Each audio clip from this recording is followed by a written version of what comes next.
Seguimos en la mesa de este martes 18 de septiembre de 2018, mesa de análisis internacional con Susana Mangana, Javier Bonilla Saus, Leo Harari y Gustavo Calvo. Desde fines de agosto, Alemania ha sido escenario de varias manifestaciones convocadas por partidos de extrema derecha y grupos neonazis para protestar contra la política migratoria de la canciller Angela Merkel. El origen de estas movilizaciones estuvo en Chemnitz, una ciudad del este de Alemania, donde el mes pasado un iraquí y un sirio fueron detenidos como sospechosos del asesinato de un alemán. Las marchas, que se saldaron con varios heridos y destrozos, provocaron diferencias en el gobierno sobre el manejo de la ola de inmigrantes. Por un lado, la canciller Merkel denunció el odio que se ve en la calle, las cacerías colectivas contra extranjeros, que no tienen su lugar, dijo, en un Estado de Derecho. Pero por otro, el ministro de Interior, Horst Seehofer, sostuvo que la inmigración es la madre de todos los problemas en Alemania.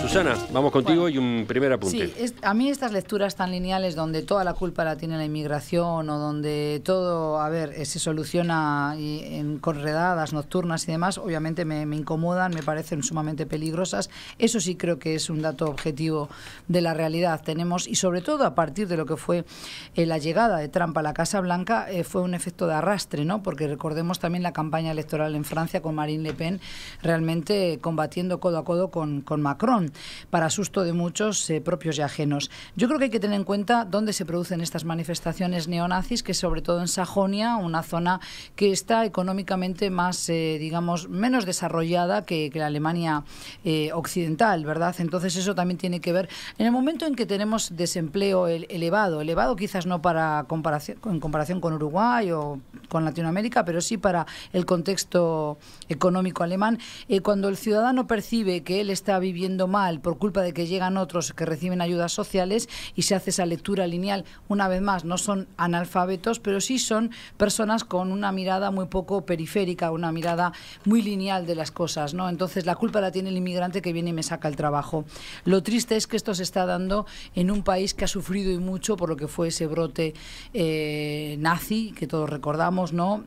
Lo que demuestra que evidentemente hay que trabajar mucho más en el campo educativo, en la prevención, porque no es solo en Alemania, hay grupos de extrema derecha en Holanda, pero también en el Brexit, esa campaña estuvo muy marcada por el tema de la inmigración y eso me preocupa. Datos, y con esto termino mi intervención, en 2016 el Ministerio del Interior alemán ya arrojó y corrigió las cifras a la baja, no a la alza, sino que llegaron entre el 2015 y 2016 a Alemania 890.000 inmigrantes y refugiados, porque el paquete era colectivo, no todos sirios, había también iraquíes, afganos, etcétera, pero la mayoría de ellos están instalados en las, ciudades más ricas de Alemania, que no es justamente el caso de Sajonia. Javier. Sí, yo voy a ser breve. Yo quisiera insertar el problema de la eclosión, neonazi en un proceso más largo, que es un proceso de debilitamiento del relato de la democracia liberal. Sí. Y marcar los hitos de esto. Es decir, tenemos que recordar que en el 89 se cae la Unión Soviética, se cae el mundo que iba a construir el futuro, y eso significa que un bloque de países muy grandes que nunca conocieron la democracia, por ejemplo, Alemania, la parte democrática de Alemania, Hungría, donde está. Es decir, la reacción anti-inmigrantes está por toda Europa, pero donde está más fuerte es donde nunca hubo democracia. Primera cosa. Segundo, en el 2001 tenemos el ataque a las Torres Gemelas. En el 2007, Lehman Brothers y una sensación de crisis profunda en la economía capitalista y liberal. Entonces, creo que la palabra miedo aparece por esta vía y no por la vía de este señor que tuitea de Estados Unidos. Estos votantes, estas derechas alternativas, estos radicales en el relato anti-inmigración, en el fondo lo que revelan es este problema. Y eso me parece que es un tema que interpela a los partidos tradicionales de derecha a izquierda y pasando por el medio, que son el sistema que de alguna manera ha llevado a Europa y a algunos países más allá de conseguir cosas que no se habían conseguido en la historia de la humanidad. Creo que incluso el propio Trump ingresa en el mismo asunto, es decir, es un síntoma del mismo problema. Nada más, me quedo por ahí. Leo, desde ahí cerca, desde Francia, desde cerca de lo que estamos comentando. Sí. Es una cosa interesante, decía Javier ahora, es por ejemplo, reforzando lo que decía Orbán, el presidente de Hungría, que es uno de los más duros anti-inmigrantes, está en el país que ha recibido menos inmigrantes por cabeza de toda Europa.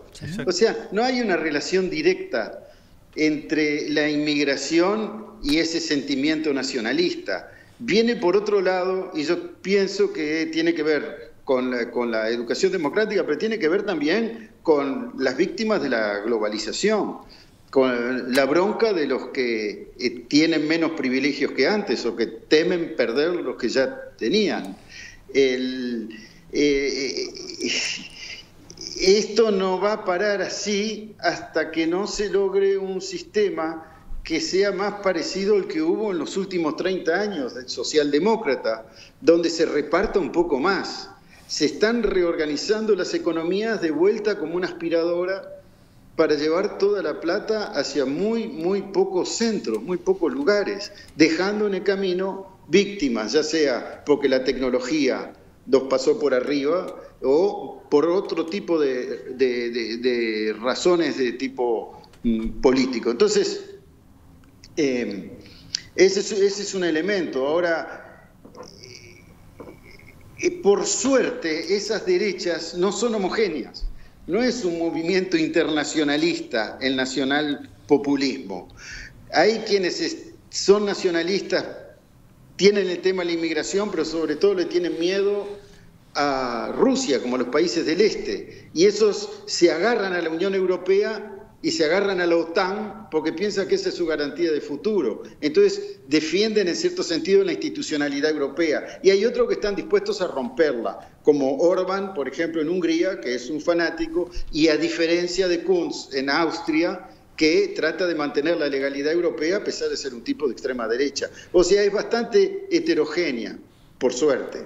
Salvini, en Italia. Sí. ¿Qué decías de Salvini? Que también es alguien que es muy anti-inmigración, sobre todo, ¿no? Y Salvini está gobernando. Y está gobernando, claro que sí. El neo Mussolini. Sí, arrancaría un poco por lo que quiso esbozar un poco. A ver, una cosa que dejé en el tintero, y es lo siguiente. En el 2015, que hubo más de 3 millones de inmigrantes, de los cuales 800 y algo de miles llegaron a Alemania, ese mismo año, si se quita el flujo migratorio, la población europea disminuyó. Hay más muertos que nacimientos. Y es gracias a estos flujos migratorios que no se envejece tan rápido la población europea. O sea que el tema de la inmigración, visto fríamente, es una necesidad de la sociedad y de la economía europea. Gustavo, ¿ahora sí? Sí, como estamos usando un poco como apoyo a este tema, hay que hacer notar que esta ciudad donde hubo este tipo de problemas está en Alemania, lo que era Alemania del Este. Claro. Ahí nosotros tenemos que derribar un poco algunos mitos en cuanto a lo que pensamos de Alemania en estas últimas décadas. No es cierto que Alemania, después de la unificación, haya logrado una economía homogénea en todo su territorio. Los alemanes del este siguen considerándose más alemanes desde el punto de vista histórico, pero menos protegidos que los alemanes del oeste.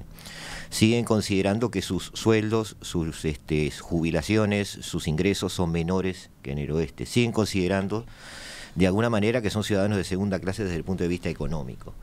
Porque además, como decía Javier, y eso también es cierto, ellos ocupaban un país que de alguna manera, estando dentro del bloque soviético, estaba bastante más aislado del mundo que Alemania Occidental. Entonces, de alguna manera, un extranjero es visto de otra manera en ese tipo de ciudades y sobre todo de pequeños pueblos también.